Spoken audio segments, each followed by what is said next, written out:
buhamya bwa none ngiye kubabwira buri buze kubasigira isomo kuri wowe uvuga uti ndahangayitse kubera wenda ibi n'ibi. Yagize ati ndi umubyeyi ufite abana 3 n'umugabo umwe, tubanye neza ubu ngubu, ariko mbere tutaramenya Imana umuriro warakaga mu rugo rwacu kugeza ubwo nshaka no kumuroga kugira ngo apfe numve nduhutse. Nasezeranye kubana n'umugabo wanjye, twarakundanye pe, mbyara umwana wa mbere biba ari nta kibazo rwose, ariko n'ubundi turi ba bantu badasenga turi aho ku buryo ngira ngo twaherukaga mu rusengero ubwo twari tugiye gushyingiranwa. Ntabwo byanezezaga na gato. Maze kubyara umwana wa kabiri, ibintu nibwo nabonye ko byatangiye guhinduka mu rugo rwacu. Icyo gihe umugabo yatangiye kujya asinda, akajya ataha amajoro, akajya mu bandi bagore, nanjye yaza agasanga nuzuye umujinya, tugatongana rimwe na rimwe, tukanarwana induru zikavuga, nk'agafata icyumba cye. Icyo gihe natangiye kumva ameze nk'ikihebe mu rugo iwanjye, nshaka no guhangana n'umugabo. Umugabo nawe ukayibona akarushaho kuba mubi cyane, aho yajyaga ajya mu bandi bagore ndetse aranyanduza virusi itera sida ntabizi. Naje kubimenya ngiye kwa muganga kwipimisha ntwite inda y'umwana wa 3, bambwira ko nanduye sida.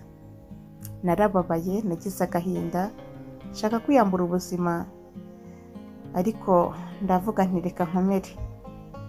Icyo gihe navuye kwa muganga umugabo ndamwihorera, nirinda no kubimubwira kuko uko twari tubanye nakekaga mvuga nti ndamutse bimubwiye ko ariwe wanyanduje noneho yanyirenza. Uko rero nabigumanaga mu mutima wanjye njyenyine, ni nako nakomezaga kumva nzinutswe umugabo wanjye kugeza ubwo nshaka ko yapfa akamva mu maso. Nahoraga ntekereza uko nabigenza ngo byibura numve ko atakiriho, buri uburyo nabikoramo.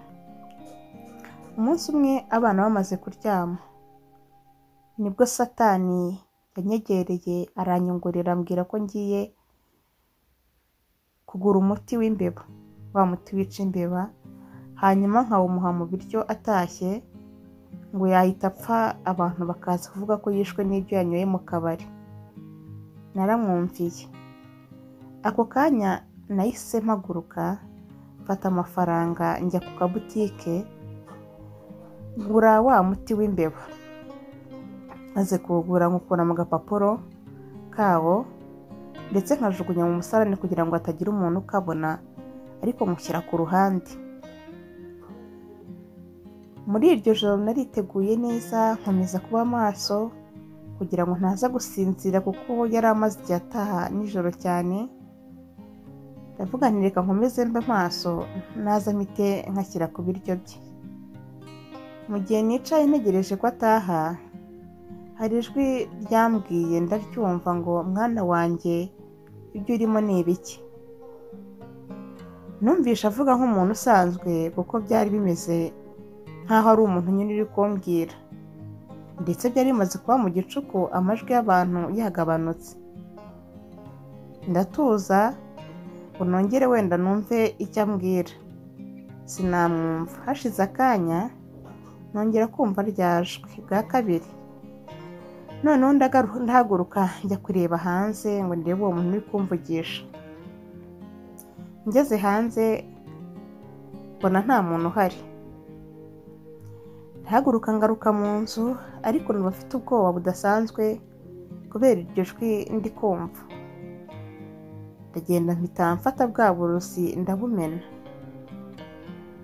Umugabo yatashye nk'uko bisanzwe yasinze, muhaye ibiryo arabyanga, ahita ajya kuryama.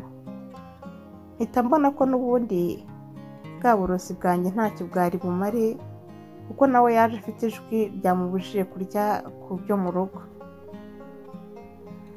Icyo gihe twagiye kuryama, ariko nkomeza kugira ubwoba ntinya ko nabwira umugabo ibyambayeho. igihe nari nsinziriye rya jwi ryaragarutse riti mwana wanjye ndagukunda kandi ndagushaka. Ubwoba bwaranyishe ijoro ryose sinigeze nsinzira. Naraye nibaza kandi mfite ubwoba bwinshi. Mu gitondo nibwo umugabo yabyutse ajya ku kazi nta kintu na kimwe ariye, nta kintu na kimwe tuvuganye. Nibwo natangiye kubunza imitima, noneho nkumva nshatse gusenga nubwo nari narabiretse. Narapfukamye ndasenga ariko nkumva umutima wanjye ntukeye, ndongera ndapfukama biranga. Ako kanya nahamagaye umudamu twari duturanye wakundaga gusenga, musaba ko yansengera ko numva mfite ubwoba bwinshi.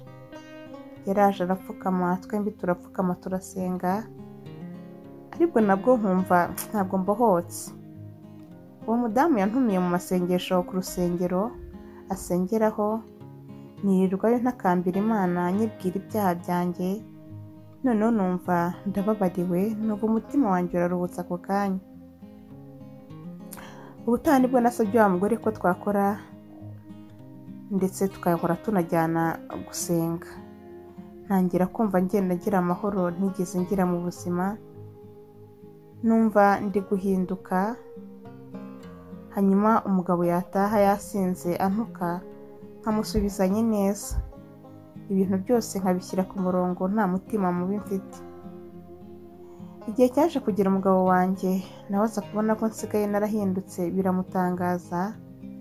Uko iminsi yashiraga nawe nkabona agenda ahinduka, nta n'ikintu nigeze mubwira. Yaje kwemera ko tujyana gusenga nawe yakira agakiza. Icyo gihe namusabye imbabazi, mubwira imipangu yose nagize nuko Imana yabihagaritse, nawe ansaba imbabazi z'uko yantumukeye akanyanduza sida. Ariko ubu ngubu turishima kandi turashima Imana ko umwana wacu yavutse ari muzima. Nubwo nanduye sida ariko mfite amahoro yo mu mutima, kuko urugo rwacu rwatashywemo Mwuka Wera. Abana barishimye kuko babona papa wabo ndetse na mama wabo badahangayitse kandi hari amahoro mu rugo. Mbese namenye ko Imana ari byose. Nawe rero wumvishe ubuhamya andika ugira uti Imana ni byose. Murumva ko rero ko kubaka ntabwo byoroshye, ni intambara nk'izindi zose. Bisaba kwihangana kandi twabifashwamo no gusenga nk'uko uwatanze ubuhamya bitubwiye. Ikindi kandi ni uko ibintu nk'ibyo biteye ubwoba, Imana yonyine ayo iri bakwiriye kuba iruhande rwawe. Satani yashaka gushuka cyangwa se kukwereka imigambi mibi, ugatabaza Imana mu buryo ubwo ari bwo bwose, Imana iragutabara. Ababasha gusenga namwe kandi muvuga ko mutabibasha, mugerageze byonyine, Imana ishobora byose.